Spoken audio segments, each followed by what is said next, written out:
Lebih daripada 10 mayat dijumpai dekat Sungai Kelang. Oh my god. Kalau korang baca headline je, tak baca artikel, korang akan rasa, wow, kes bunuh apakah ini? Mengapakah Kelang terlalu darul Colombia? Sebagai orang Kelang, dari kecil kita tengok sungai tu warna air teh tarik, ada kepala buaya, ada peti ais, ada bangkai kereta karat, ada motosikal, ada tilam, ada katil, ada tong chemical dan ada mayat daripada air kecil ya. So the $1,000,000 question is why?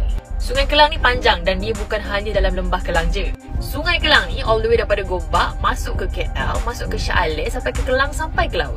Mengalir daripada Kuala Lumpur melalui Selangor sampailah ke Selat Melaka. Panjangnya kira-kira 120 km. Jadi kenapa benda-benda ni timbul? Sebab kerja-kerja pembersihan sedang dilakukan oleh kerajaan Selangor. Plannya nak bersihkan sungai tapi macam-macam diorang jumpa.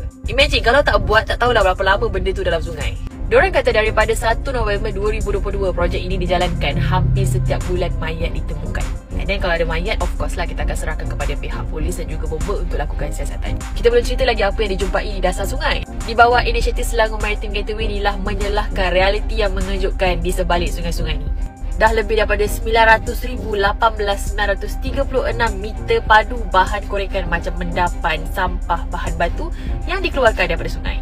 Maksudnya dekat sini, ini bukan hanya projek untuk membersihkan sungai, ini juga adalah projek untuk melebarkan sungai. Daripada lebar 50 hingga 60 meter, diluaskan kepada 80 hingga 100 meter dan juga dikukuhkan tebingnya. Ini adalah sebahagian daripada sistem tempatan banjir.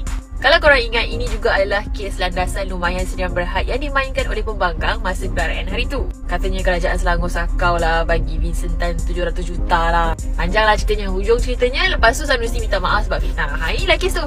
Walhal kalau korang stop main politik kejap, fikir projek ni ditambah kapasiti sungai, dia cegah banjir kilat, dia pulihkan sungai. At the end of the day, kita dapat jadikan Sungai Kelang sebagai satu aset sumber air dan ekosistem yang baik. Itu yang paling penting. Kalau anda suka video di channel ini, boleh juga tekan butang like dan share di media sosial yang lain. Terima kasih kerana setia di sini.